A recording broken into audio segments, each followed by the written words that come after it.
ต่อที่ท่านท้องสวรรค์พรหมวิหารรัฐมนตรีกระทรวงการต่างประเทศได้เดินทางไปเยี่ยมยามและเฮ็ดเวียกอยู่แขวงกวางนิงสาธารณรัฐสังคมนิยมเวียดนาม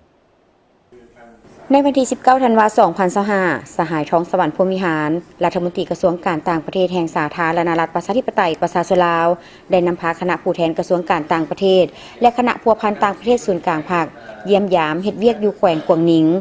ในโอกาสที่เดินทางไปเยี่ยมยามเฮ็ดเวียกและเข้าร่วมกองประชุมปรึกษาหารือด้านการเมืองขันรัฐมนตรีระหว่าง2กระทรวงการต่างประเทศลาวเวียดนามครั้งที่ 12 ในวันที่ 17 20 ธันวาคม 2025 ที่สาธารณรัฐสังคมนิยมเวียดนาม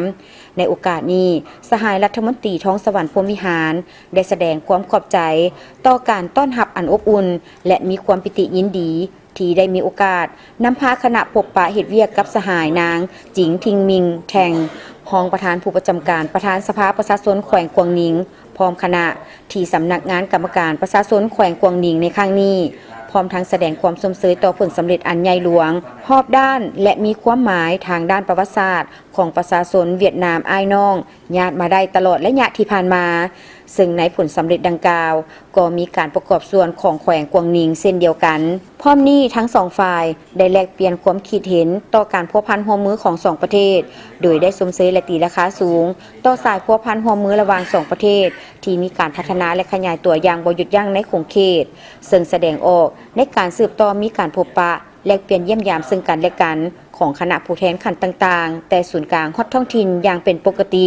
โดยเฉพาะเป็นการร่วมมือระหว่างแขวงกวางนิงกับบรรดาแขวงท้องถิ่นของสาธารณรัฐประชาธิปไตยประชาชนลาวซึ่งได้ประกอบส่วนอันสำคัญเข้าในการเสริมขยายสายพัวพันธุ์พิเศษของสองประเทศพร้อมนี้สหายรัฐมนตรีท้องสวรรค์พรหมวิหารได้แจ้งผลโดยย่อของกองประชุมปรึกษาหารือด้านการเมืองขันรัฐมนตรีระหว่าง2กระทรวงการต่างประเทศลาวเวียดนามครั้งที่ 12และได้เข้าเยี่ยมคำนับการนำขั้นสูงคือสหายฝามิงจิงนายกรัฐมนตรี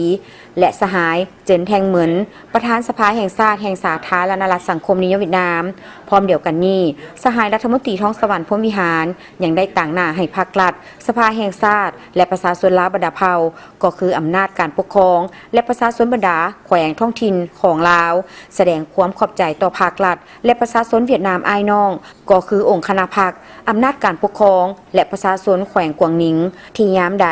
ก็ให้ความเอาใจใส่ช่วยเหลืออย่างล้ำค่าและทันการแก่สาธารณรัฐประชาธิปไตยประชาชนลาวตลอดมาในโอกาสนี้สหายนางจิงทิงมิงแทง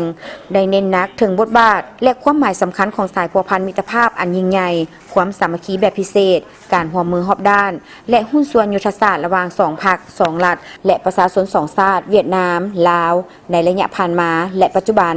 พิเศษแม้นการพัวพันร่วมมือรอบด้านระหว่างแขวงกวางนิงกับบรรดาแขวงท้องถิ่นของสาธารณรัฐประชาธิปไตยประชาชนลาว cấp bộ trưởng thì cũng có cái sự phối hợp chặt chẽ giữa các vụ liên quan của Việt Nam, tại vì là phía các đồng chí Việt Nam thì cũng đã sáp nhập hai cơ quan là